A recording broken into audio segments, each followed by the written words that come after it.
नमस्कार, स्वागत है आप सभी लोगों का ग्राउंड रिपोर्ट में। मेरा नाम शिशिर अग्रवाल है। हम इस वक्त मौजूद हैं देवास जिला की हाट पिपलिया विधानसभा सीट पे।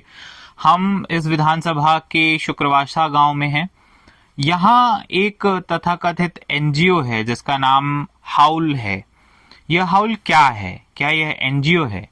यह सवाल करना बहुत लाजिम हो जाता है क्योंकि इस ग्रुप के एक सदस्य, इस एनजीओ के एक सदस्य फिलहाल निर्दलीय प्रत्याशी के रूप में विधानसभा चुनाव में उतर चुके हैं। ऐसे में सवाल ये है कि वह कौन सी मजबूरियां थी वह कौन सी परिस्थितियां थी जिनके चलते हाउल ग्रुप या किसी एनजीओ के एक सदस्य को इस चुनाव में उतरना पड़ा। साथ ही में इस ग्रुप की या ये एनजीओ की पॉलिटिक्स क्या है, वे कौन से मुद्दे हैं जिनको लेकर के यह विधानसभा चुनाव में जा रहे हैं। क्या यह विधानसभा चुनाव इनकी एक यात्रा का पड़ाव भर है या यह संपूर्ण यात्रा है? इन्हीं कुछ मुद्दों के अराउंड हम बातचीत करेंगे इस ग्रुप के संस्थापक सदस्य सौरभ बनर्जी से। सर, मेरा पहला सवाल आपसे यही है कि हाउल ग्रुप को बाहरी दुनिया में आमतौर पे एक ऐसे एनजीओ के तौर पे देखा जाता है जो आदिवासियों और ग्रामीण लोगों के लिए, मजदूरों के लिए काम करता है।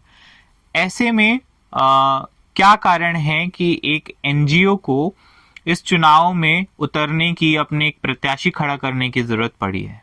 हाउल कोई एनजीओ नहीं है।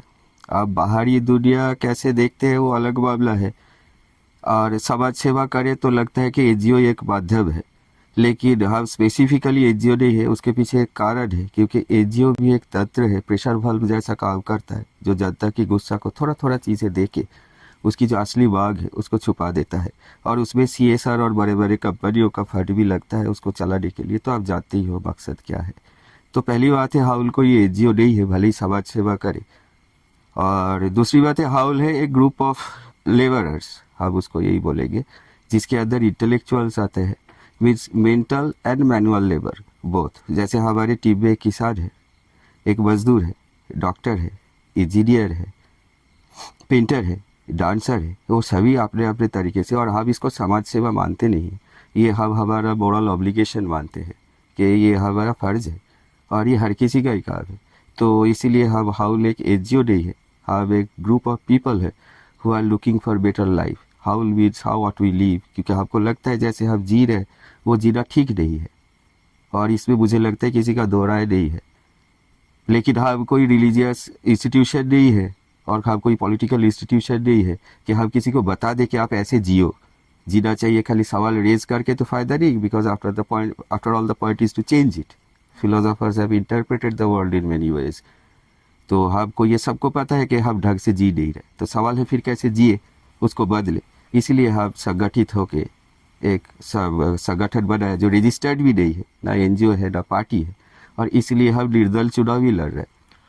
सर, भारत का एक राजनीतिक तबका ऐसा भी रहा है जो प्रोग्रेसिव होने का क्लेम करता रहा है। उनके भाषणों से लेकर के चुनाव चिन्ह और पोस्टरों पर मजदूर, किसान, इनसे जुड़े हुए प्रतीक आते रहे हैं। क्या आपको लगता है कि उनकी भी जो इतने सालों की राजनीति रही है वह कहीं फेल रही है, और आपने उनसे किसी से समर्थन नहीं लिया या उनके चुनाव चिन्ह पर नहीं लड़ रहे हैं, निर्दलीय लड़ रहे हैं, तो इसका क्या कारण है? आपने जो बागे उठाई, ये वेरी फंडामेंटल बेसिक बागे जो उठाया है, और ये पार्लियामेंटरी पॉलिटिक्स में या इलेक्टोरल पॉलिटिक्स में इस मुद्दे के साथ लड़ रहे, ऐसा कोई मुझे दिखा नहीं। और हमारा गरीब आदिवासी, दलित और किसान मजदूरों का पार्टी है। तो आप देख ही रहे हो कि 1-1 रुपया लोग दे के, चंदा दे के फिर समिति बना है, फिर चुनाव लड़ रहे। तो हम कोई पागल नहीं है कि इतना खर्चा करके चुनाव लड़े। क्योंकि लेकिन हमारी ये जो मुद्दा है, आप अगर दिखा दे ये तेरा मुद्दा लेके 75 साल में भी कोई संगठित तरीके से लड़ा है, चाहे प्रोग्रेसिव हो, लेफ्ट हो, राइट हो, सेंटर हो, आपको नहीं पता। हमारे नॉलेज में तो नहीं है, आपके नॉलेज में है, तो आप हमको थोड़ा एनलाइटन करें। तो कोई है नहीं। तो यार ये मुद्दा इतने दिन से आज़ादी के बाद से छूट गया, और ये बेसिक फंडामेंटल मुद्दा है, जमीन का मुद्दा है, क्योंकि जमीन मतलब ये अस्तित्व का सवाल है ना। करप्शन तो बहुत बाद में आता है। श्रम का मुद्दा है, नौकरी नहीं है, कहाँ से खाएंगे। किसानी का मुद्दा है, तो ये सब मुद्दा तो कोई उठाया नहीं। फ्री बीज का मुद्दा है, जिसके चलते 1.5 लाख करोड़ रुपया लोन ही हो गया। अब चुकाए कैसे? बंधुआ मजदूरी का वो मुद्दा तो कोई उठाता ही नहीं। भारत में बंधुआ मजदूरी भरे पड़े हैं, जहाँ इन्होंने बोला दुनिया के 2050 साल के अंदर बंधुआ मजदूरी खत्म कर देंगे। कहाँ खत्म करेंगे? कौन पार्लियामेंट में सवाल कर रहा है इसको लेके? सर, जैसा कि आप कह रहे हैं कि 75 साल हो गए हैं, लेकिन ये जो कुछ ज़रूरी मुद्दे हैं इन पर कोई काम नहीं हुआ है। क्या आपको लगता है कि ये 75 सालों का जो गैप है ये आने वाले 5 सालों में भरा जा सकेगा अगर आपके विधानसभा प्रत्याशी जीत करके विधायक बनते हैं तो? ये मामला एक विधायक का नहीं, लेकिन शुरू तो कहीं से करे। और ये क्योंकि this is the legal framework, हम तो गुंडागर्दी कर नहीं सकते, है ना। और आर्म रेजरेक्शन का तो कोई मतलब नहीं होता है, उस तरीके से भी नहीं होगा। ये सब हमने इतिहास में देख लिए कि एक झूठ जाके किसान मजदूर हथियार लेके चल पड़े, उससे भी नहीं होगा। जनता को शिक्षित होना पड़ेगा, मास मूवमेंट की जरूरत है, मास एजुकेशन की जरूरत है। तो सर, जैसे कि आप कह रहे हैं, मैं जानना चाहूँगा कि हाउल ग्रुप की, आप लोगों की क्या कोई लॉन्ग टर्म प्लान है, या फिर ये जो पूरी कवायद है, जो पूरी लड़ाई है, वो केवल इस विधानसभा चुनाव के जीतने हारने, इसके परिणाम तक ही बस सीमित है? आप तो जानते ही हैं, रोज देख ही रहे, मैं नाम नहीं ले रहा हूँ, कि पार्लियामेंट में जनता का सवाल उठाने के लिए पैसा देना पड़ता है। कम से कम हमारे यहाँ तो देना नहीं पड़ेगा, क्योंकि हम तो हमारा ही समस्या लेके पहुंच जा रहे हैं। तो हम उसको मास मूवमेंट में बदल देंगे। खाली मामला विधानसभा का नहीं है, खाली मामला लोकसभा का नहीं है, क्योंकि एक दो विधायक से क्या कर लेंगे हम? कुछ नहीं। लेकिन जनता का एक पैठ तो होगी, बाकी जनता प्रेरित तो होगी, हर जगह से जनता उठ खड़े होंगे ना, वो समझेंगे ना, ये एग्जाम्पल क्रिएट हो जाएगा ना कि अपनी हक और न्यायपूर्ण हक, कॉन्स्टिट्यूशनल हक, तो हम कॉन्स्टिट्यूशनल फ्रेमवर्क में ही लेंगे। हमको अलग एक्स्ट्रा रास्ते की तो जरूरत ही नहीं है।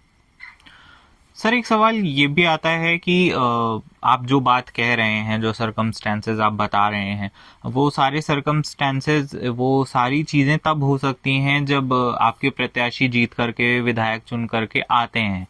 लेकिन क्या अगर वह उनकी इस चुनाव में हार होती है तो क्या ये पूरा सफ़र खत्म हो जाएगा? ये एक चरण है, ताकि हम जनता के सामने अपनी लीगल तरीके से जो फ्रेमवर्क है, कॉन्स्टिट्यूशनल फ्रेमवर्क है, उसके दायरे में हम लोगों के सामने आ सके। क्योंकि हम जानते हैं कि जनता भ्रष्ट नहीं है, ये हम बिल्कुल जानते हैं ना। प्रशासन भ्रष्ट है तो हम इस तरीके का मीत के ऊपर चलते नहीं, लेकिन ये तंत्र भ्रष्ट है जिसके चलते इनको भ्रष्टाचारी करना पड़ता है। बाकी आम जनता को तो कहना चाहूँगा, आमला, सरकारी आमला, ऑफिसर, अधिकारी, ये लोग शिक्षित वर्ग है।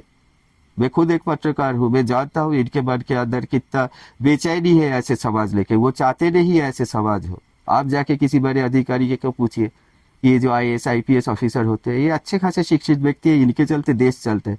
लेकिन इनको जिनका सुनना पड़ता है, ये उनको पसंद ही, ये मूर्ख लोग हैं, इनको दुनिया का नहीं पता। तो हम बोलेंगे कि हम फिर से नए तरीके से सोचे, ये हमारा संस्कृति है, हम उस हिसाब से सोचे कि कैसे हमको जीना चाहिए, और हमको तो एक नया ऑल्टरनेटिव खड़ा करना ही है। तो फिर कहीं ना कहीं से तो हम शुरू करें, छोटे से ही तो बड़ा होता है। तो हम सबको कहेंगे कि हमारी विचारधारा को सुने, जाने, और ये सब जो जितना सुनेंगे उनको सबको पता लगेगा कि उन सब की जिंदगी के साथ जुड़े हुए मुद्दा है। क्योंकि हाँ, पहली बार एक थर्ड ऑल्टरनेटिव है, जो एक्चुअली थर्ड आज के डेट में ऑल्टरनेटिव है, लेकिन हमको पता है ये कोई ऑल्टरनेटिव नहीं, यही प्राइमरी हो जाएगा कल। क्योंकि हमारे मुद्दा सारे प्राइमरी है, और ये सबके जिंदगी के साथ है। क्योंकि हम जात पात, धर्म, ऊंची नीची, इन सब के ऊपर उठ के बात करते हैं। सारे संवैधानिक जो मूल्य है उनके ऊपर बात करते हैं। आप देखिए ना, प्रीएम्बल पढ़ के आज के डेट में एक भी लागू नहीं होता।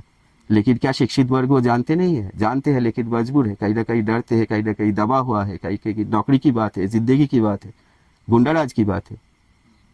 आप कोई तो ठोक के बोले तो हम बोल रहे, और मुझे उम्मीद है कि जनता सुनेंगे, बात को समझेंगे, और वो साथ देंगे। और जिस दिन वो साथ दिए, अब सबकी जिंदगी सुंदर होगी।